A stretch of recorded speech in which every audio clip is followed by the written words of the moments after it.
যুক্তরাষ্ট্র যুদ্ধ থেকে বেরিয়ে যাওয়ার জন্য একটি সম্মানজনক পথ খুঁজছে। চলমান মধ্যপ্রাচ্যের যুদ্ধ পরিস্থিতির মধ্যেই নতুন করে উত্তেজনা ছড়িয়েছে ডোনাল্ড ট্রাম্প ও যুক্তরাষ্ট্রের যুদ্ধাবস্থান নিয়ে। তেহরানের দাবি, যুদ্ধ থেকে বেরিয়ে যাওয়ার জন্য একটি সম্মানজনক পথ খুঁজছেন খোদ মার্কিন প্রেসিডেন্ট ডোনাল্ড ট্রাম্প। চলমান ইরান, ইসরায়েল ও যুক্তরাষ্ট্রের যুদ্ধবিরতির মাঝে নতুন এক বিস্ফোরক তথ্য উঠে এসেছে।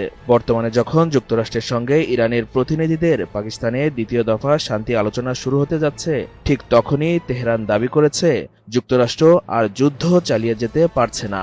তারা আসলে যুদ্ধ থেকে বেরিয়ে যাওয়ার জন্য একটি সম্মানজনক পথ খুঁজছে।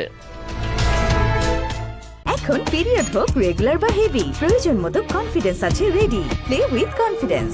ইরানের প্রতিরক্ষা মন্ত্রণালয়ের এক বিবৃতিতে বলা হয়েছে, বর্তমান পরিস্থিতিতে যুক্তরাষ্ট্র ও ইসরায়েল এমন এক অবস্থায় পৌঁছেছে যেখানে তারা সরাসরি আঘাত থেকে সরে দাঁড়াতে চাইলেও নিজেদের মর্যাদা রক্ষা করেই বের হতে চাইছে।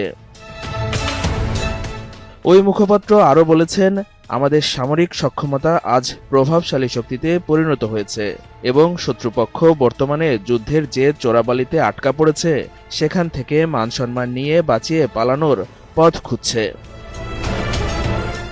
যুক্তরাষ্ট্র ও ইরানের প্রতিনিধিদের দ্বিতীয় দফা আলোচনা শুরু হওয়ার কথা রয়েছে পাকিস্তানে।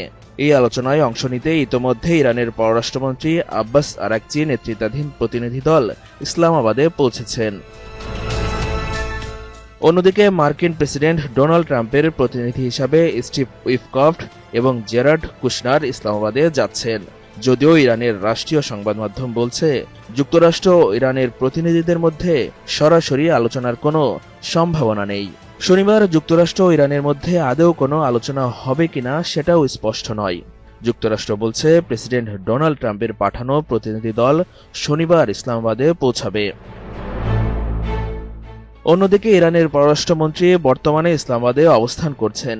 তবে তেহরান বলছে, পররাষ্ট্রমন্ত্রী ত্রিদেশীয় আঞ্চলিক সফরের অংশ হিসাবে ইসলামাবাদে গেছেন।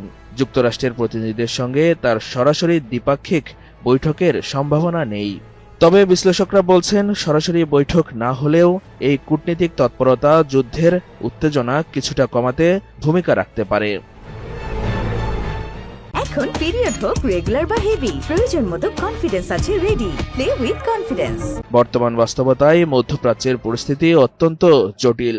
একদিকে সামরিক শক্তি প্রদর্শন, অন্যদিকে কূটনৈতিক যোগাযোগ, এই দুইয়ের মধ্যে ভারসাম্য খুঁজছে সংশ্লিষ্ট দেশগুলো। সব মিলিয়ে বিশ্ব এখন তাকিয়ে আছে ইসলামাবাদের দিকে। এই আলোচনা কি যুদ্ধের মোড় ঘুরিয়ে দিতে পারবে, নাকি উত্তেজনা আরও বাড়বে, সেটি এখন বড় প্রশ্ন।